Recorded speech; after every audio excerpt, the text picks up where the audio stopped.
Hello guys, welcome to my YouTube channel Shiksha Diksha. तो चलिए start करते हैं आज की अपनी वीडियो। अगर अभी तक आप लोगों ने मेरे चैनल को सब्सक्राइब नहीं किया है तो सब्सक्राइब कर लीजिए और बेल आइकन को प्रेस कर लीजिए। तो गाइस, आज की जो वीडियो है वो है एंटोनिम्स की मैंने उठाई है, ताकि आपको जितने भी इंपॉर्टेंट एंटोनिम्स हैं जो भी आपके सीजीएल या सीएचएसएल एग्जाम्स में आए या फिर आ चुके हैं, उन पे मैंने ये वीडियो बनाई है, ताकि जितने भी ऐसे एंटोनिम्स हैं, देखिए मोस्टली जो सिंपल वाले आते हैं वो ज़्यादातर लोग कर लेते हैं। अगर वो लर्न नहीं करते तो भी मीनिंग्स इतनी याद रहती है कि आप वहाँ कर ले जाते हो, लेकिन कुछ ऐसे होते हैं जो हम वहाँ नहीं कर पाते। एंटोनिम्स, सिनोनिम्स, ये सब हमारा छूट जाता है। तो क्यों हम वो 2-3 नंबर भी छूटने दें, उसको भी आपको तैयार करके चलना है। जब आप एक नंबर बचाएंगे तभी आपका सिलेक्शन जो है ज़्यादा से ज़्यादा होने की उम्मीद होगी। तो इसी बेसिस पे मैंने सोचा कि चलिए इंग्लिश की भी वीडियोस मैं लगातार लाऊं, और इसमें जितनी भी चीज़ें हैं सारा कुछ हम पढ़ेंगे इंग्लिश में भी।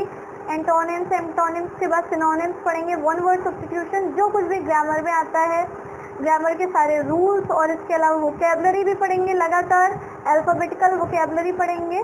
तो स्टार्ट करती हूँ मैं आज की अपनी वीडियो। इसमें मैंने जितने भी हैं मोस्ट इम्पॉर्टेंट ही उठाए हैं, सारे के सारे एंटोनिम्स। तो चलिए स्टार्ट करते हैं। देखिए फर्स्ट जो लिखा है वो है नोवाइस। नोवाइस का मतलब होता है नौसिखिया। जिसे किसी भी नौसिखिया मतलब जो एकदम नया हो किसी चीज़ में, जिसे जानकारी नहीं होती है, बहुत कम जानकारी होती है, तो वो होता है नोवाइस। तो नोवाइस का यहाँ हमें लिखना है एंटोनिम। तो नोवाइस का एंटोनिम हो जाएगा वेटरन, VETERAN, वेटरन। वेटरन का मीन्स होता है अनुभवी।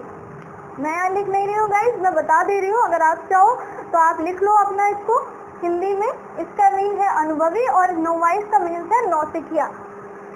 अब चलिए आगे बात करते हैं। नेक्स्ट है पार्डन। पार्डन का मीन्स होता है क्षमा या फिर माफी। तो इसका अपोजिट हो जाएगा पनिश, यानी कि दंड, पनिश। पार्डन का मीन्स होता है माफी या फिर क्षमा, तो इसका हो जाएगा एंटोनिम पनिश। पनिश मीन्स दंड। अब देख लेते हैं आगे। देखिए ये लिखा है ऑर्थोडॉक्स। ऑर्थोडॉक्स का मतलब होता है रूढ़िवादी या परंपरावादी, या फिर जो धर्म सम्मत हो। जो ऐसे लोग होते हैं उनको ऑर्थोडॉक्स बोला जाता है। तो यहाँ पे आपका हो जाएगा हेटेरोडॉक्स। इसको हेटेरोडॉक्स भी बोलते हैं लोग, हेटेरोडॉक्स या फिर हेटेरोडॉक्स। हेटेरोडॉक्स का मतलब होता है जो रूढ़िवादी ना हो या जो परंपरावादी ना हो, या फिर जिसको विधर्मी भी लिख सकते हैं, जो धर्म के हिसाब से ना चले, जो भी मतलब आपका धर्म है उसके हिसाब से नहीं चल रहा है, वो है आपका हेटेरोडॉक्स। जो धर्म को नहीं मानता है वो हेटेरोडॉक्स। और ये ऑर्थोडॉक्स मतलब न्याय संगत, धर्म संगत बोल सकते हैं इसको, धर्म सम्मत, रूढ़िवादी या परंपरावादी। अब देख लेते हैं अगला, सुपीरियर। सुपीरियर का मतलब क्या होता है? श्रेष्ठ या फिर महान या बड़ा। तो सुपीरियर का एंटोनिम हो जाएगा इंफीरियर। तो इंफीरियर का मीन्स आप समझ ही सकते हो, छोटा या फिर तुच्छ। तो सुपीरियर मीन्स बड़ा या फिर महान, और इंफीरियर मीन्स छोटा या फिर तुच्छ। अब देख लीजिए नेक्स्ट है ट्रांसपेरेंट। ट्रांसपेरेंट यानी जिसके आर पार देखा जा सके या फिर पारदर्शी। तो ट्रांसपेरेंट का एंटोनिम होता है opaque. Opaque, OPAQUE, opaque. Opaque means धुंधला या फिर अपारदर्शी। ओपैक मीडियम, जैसे एक ट्रांसपेरेंट मीडियम होता है जिसमें आप बिल्कुल लगातार क्लियर देख सकते हो आर पार, एक होता है जिसमें आपको धुंधला से दिखाई देता है, तो या आप आर पार नहीं देख पाते हो क्लियरली, वो है आपका ओपैक मीडियम, ओपैक। अब देख लेते हैं सेंट्रीफ्यूगल। देखिए सेंट्रीफ्यूगल फिजिक्स में आप पढ़ते हैं centrifugal force and centripetal force. तो सेंट्रीफ्यूगल का एंटोनिम होता है सेंट्रीपेटल। सेंट्रीफ्यूगल का मतलब होता है अपकेंद्र या फिर अपकेंद्री। तो बल में जब हम लगाते हैं तो सेंट्रीफ्यूगल फोर्स यानी कि अपकेंद्री बल, तो इसका उल्टा हो जाता है सेंट्रीपेटल यानी कि अभिकेंद्री।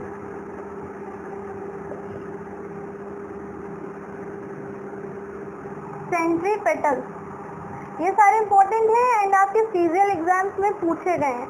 जितने भी एंटोनिम्स है सबके सब इम्पोर्टेंट एंटोनिम्स हैं, बिल्कुल इनको लर्न कर लीजिए। अगर आपने अभी तक कोई अगर आपको ऐसा मिला करे जो चीज़ आपको नहीं आती है या नया है, उसको आप लिख के नोट कर लिया करो, लर्न कर लिया करो, और जितनी भी चीज़ें आप देख चुके हैं आपको लर्न है उनको ऐसे ही छोड़ दिया करिए।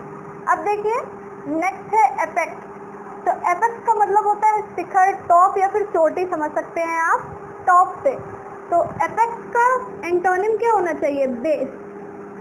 बेस यानी एकदम निम्नवत, यानी कि एकदम नहीं बोलते बेसिक, एक होता है बिल्कुल बेसिक जो बिल्कुल नीचे से, निचले हिस्से से। अब देखिए ये हो गया एपेक्स का बेस। अब है हमारा नेक्स्ट जनरस। जनरस का मीन्स होता है उदार या फिर समझिए दयालु। तो जनरस का एंटोनिम हो जाएगा mean. Mean generous means, generous का ये भी लिख करके आ सकता है हम्बल। हम्बल मीन्स भी दयालु होता है, उदार होता है। तो इसका हमें एंटोनिम क्या हमने लिखा? मीन। मीन मीन्स मतलबी। अब देख लेते हैं हार्मोनी। देखिए हार्मनी या हार्मोनी बोलते हैं इसको। इसका मतलब है सर्वसम्मत या फिर एक सम्मत, यानी कि जैसे कोई भी चीज हुई तो वो सब उसको मान रहे हैं, तो वो है हार्मनी, या फिर एक लय में, एक ताल में। ठीक है, तो हार्मोनी इसका मतलब होता है, हार्मोनी का मतलब कि सब साथ है। तो इसका उल्टा क्या होना चाहिए? डिस्कॉर्ड। आपने एक वन वर्ड भी सुना होगा, एप्पल ऑफ डिस्कॉर्ड, यानी कि झगड़े की जड़ जिसको बोलते हैं। तो डिस्कॉर्ड माने होता है झगड़ा।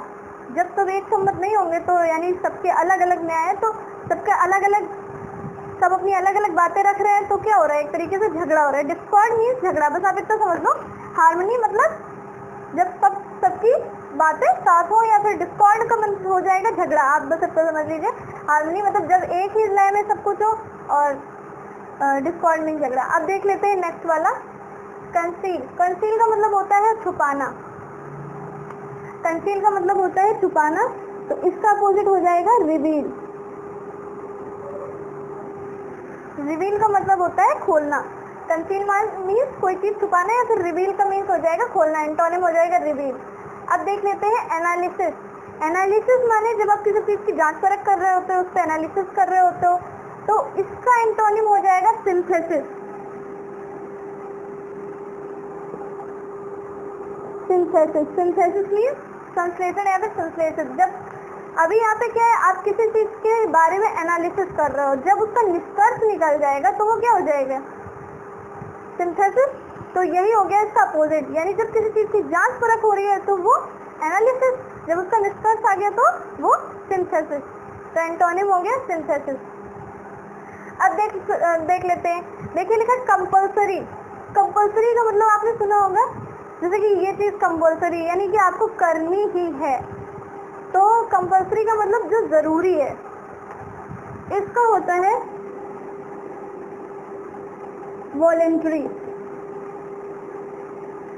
आपने वॉलेंटियर भी वर्ड सुना होगा। वॉलेंटियर यानी कि जो अपनी इच्छा से आके सेवा में सहयोग करते हैं, उनको लोग वॉलेंटियर बोलते हैं कि कई वॉलेंटियर्स आए, उन्होंने हमारा सहयोग किया। तो इसी तरीके कंपल्सरी का जो एंटोनिम है वो वॉलेंटरी है, यानी कि इसमें ऐच्छिक, यानी कि अपनी इच्छा से, अपने मन से।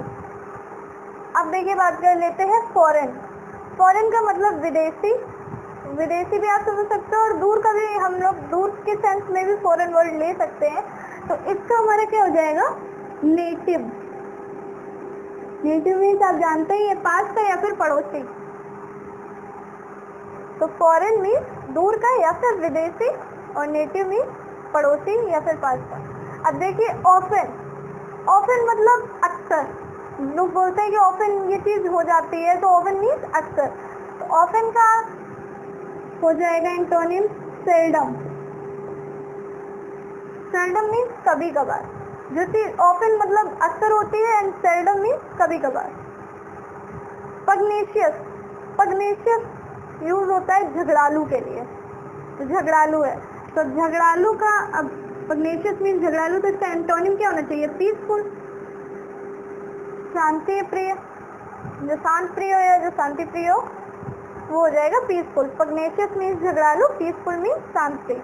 अब देखिए पेडेस्ट्रियन। पेडेस्ट्रियन मीन्स होता है पैदल चलने वाला यात्री। पेडेस्ट्रियन मीन्स पैदल चलने वाला यात्री, और पैसेंजर